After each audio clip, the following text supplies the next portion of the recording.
नमस्कार दोस्तों, कैसे हो आप सब। आई होप कि आप अच्छे होंगे। और मैं विक्रम। आज हम चर्चा करने वाला है नर्मदा प्राकृतिक सौंदर्य पुनर्स्थापन परियोजना के बारे में। बहुत इम्पोर्टेंट है दोस्तों। यदि आप मध्य प्रदेश कांस्टेबल भर्ती जो है पुलिस की, तो उसकी तैयारी जो कर रहे हो, तो उनमें जो है ये परियोजना बहुत इम्पोर्टेंट है। और इस परियोजना से दोस्तों बहुत इम्पोर्टेंट क्वेश्चन भी निकलते हैं। तो आज हम इस परियोजना के बारे में विस्तार से चर्चा करने वाले हैं। तो स्टार्ट करते हैं दोस्तों। पहला क्वेश्चन, सॉरी, इसके बारे में कुछ जीएस है तो उसके बारे में हम चर्चा करते हैं। तो आज के टॉपिक नर्मदा प्राकृतिक सौंदर्य पुनर्स्थापन परियोजना। और नेशनल थर्मल पावर कॉरपोरेशन यानी एनटीपीसी लिमिटेड नर्मदा घाटी प्राकृतिक सौंदर्य पुनर्स्थापन परियोजना एनएलआरपी को लागू करने के लिए भारतीय वन प्रबंधन संस्थान जो है Indian institute of forest management IIFM Bhopal के साथ एक समझौता ज्ञापन पर हस्ताक्षर किए हैं। तो यह मध्य प्रदेश सरकार की एक परियोजना है। तो इसके बारे में भी हम पूरी तरह चर्चा करते हैं। इसके बाद देखते हैं एनटीपीसी लिमिटेड विद्युत मंत्रालय के तहत एक केंद्रीय सार्वजनिक क्षेत्र का उपक्रम है। मई 2010 में इसे महारत्न कंपनी का दर्जा दिया गया था। इसके बाद नेक्स्ट इसके प्रमुख देखते हैं। नर्मदा प्राकृतिक सौंदर्य पुनर्स्थापन परियोजना यह एक सहयोगी और सहभागी दृष्टिकोण है जो नदी के संसाधनों की निरंतरता और जल संसाधनों पर वन और कृषि प्रथा का प्रबंधन करेगा। इस परियोजना का मुख्य उद्देश्य एक प्रोत्साहन प्रणाली स्थापित करना है जो नर्मदा घाटी के सहायक वन और कृषि समुदायों के स्थायी परिदृश्य को बनाए रखने में सहायक हो। परिदृश्य प्राकृतिक सौंदर्य प्रबंधन का तात्पर्य सामाजिक, आर्थिक और पर्यावरणिक प्रक्रियाओं के कारण हुए परिवर्तनों का नेतृत्व करने और इसके भी सामंजस्य स्थापित करने के लिए सतत विकास के दृष्टिकोण से किसी परिदृश्य प्राकृतिक सौंदर्य का नियमित रखरखाव सुनिश्चित करना है। निधियम प्रणाली, तो निधियम प्रणाली हम देखें, यह कार्यक्रम एनटीपीसी लिमिटेड यानी कॉरपोरेट सामाजिक उत्तरदायित्व पहल के तहत और United state agency for international development USAID से समान अनुपात से प्राप्त अनुदान सहायता के साथ साझेदारी में शुरू किया गया। तो इसके बाद हम देखें तो यूएसएआईडी विश्व की प्रमुख अंतर्राष्ट्रीय विकास एजेंसी है जो विकास परिणामों में तेजी लाने का कार्य करती है। यूएसएआईडी का कार्य अमेरिका की राष्ट्रीय सुरक्षा और आर्थिक समृद्धि को प्रकट करना है जो अमेरिकी उदारता को प्रदर्शित करती है और कार्य प्राप्तकर्ता के लिए आत्मनिर्भरता और लचीलेपन अनुकूलता परिवर्तन का मार्ग प्रशस्त करती है।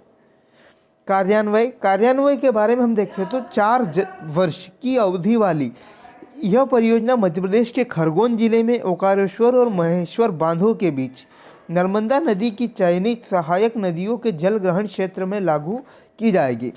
तो यह जो टॉपिक है दोस्तों, ये इम्पोर्टेंट पॉइंट हमारा बहुत ही इम्पोर्टेंट पॉइंट है। 4 जनवरी की अवधि वाली यह परियोजना जो है मध्य प्रदेश के खरगोन जिला, जो मध्य प्रदेश का खरगोन जिला है, उसके ओंकारेश्वर और महेश्वर बांधों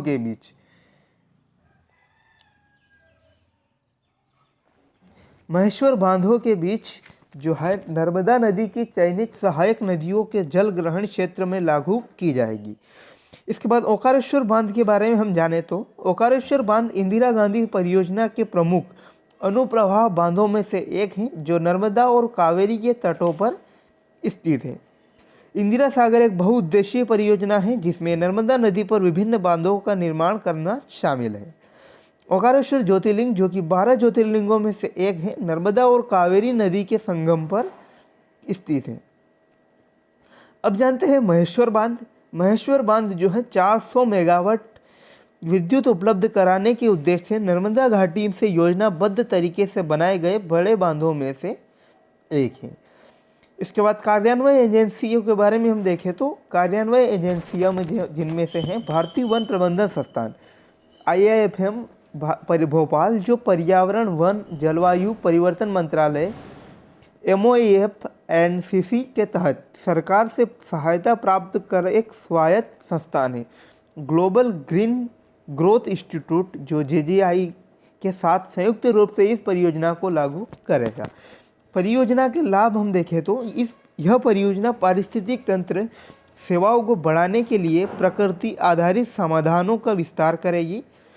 यह भूमि, जल और वायु से संबंधित स्वच्छ और टिकाऊ वातावरण के निर्माण में योगदान देगी। इससे जल की गुणवत्ता और मात्रा में भी सुधार होगा। नर्मदा नदी के बारे में हम चर्चा करें तो नर्मदा नदी प्रायद्वीपीय क्षेत्र में पश्चिम की ओर बहने वाली सबसे लंबी नदी है। यह उत्तर में विंध्य श्रेणी और दक्षिण में सतपुड़ा श्रेणी के मध्य भ्रंश घाटियों से होकर बहती है। इसका उद्गम मध्य प्रदेश के अमरकंटक के निकट मैकाल पर्वत श्रेणियों से होता है। इसके आवास क्षेत्र का एक बड़ा हिस्सा मध्य प्रदेश में तथा इसके अलावा महाराष्ट्र और गुजरात में है। जबलपुर के निकट ये धुआंधार प्रपात बनाती है और नर्मदा नदी के मुहानों पर कई द्वीप हैं, जिसमें से अलिया बेट सबसे बड़ा है। तो अलिया बेट जो है दोस्तों इम्पोर्टेंट है और आपकी एग्ज़ाम की दृष्टि से महत्वपूर्ण क्वेश्चन यहाँ से बनता है। और इसकी सहायक नदियाँ, तो नर्मदा की प्रमुख सहायक नदियों में से अगर हम देखें तो इसमें है हिरन और संग, बरना और कोलार।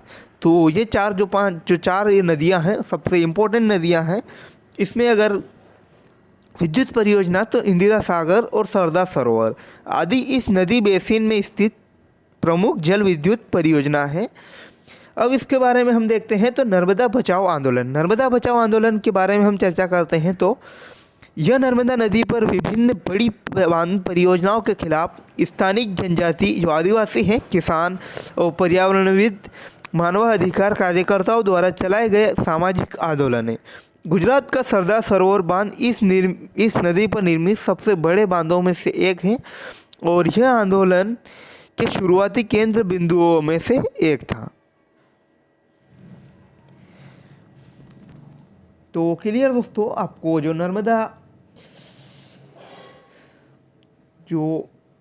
नर्मदा प्राकृतिक सौंदर्य पुनर्स्थापन परियोजना के बारे में जो इम्पोर्टेंट फैक्ट बनते थे हमने आपको बताए हैं पूरी तरह। और इसके अलावा कोई डाउट हो तो आप कमेंट बॉक्स में कमेंट कर सकते हैं। और थैंक्स फॉर वॉचिंग, मिलते हैं नई अपडेट के साथ। और आप चैनल को सब्सक्राइब करना ना भूलें।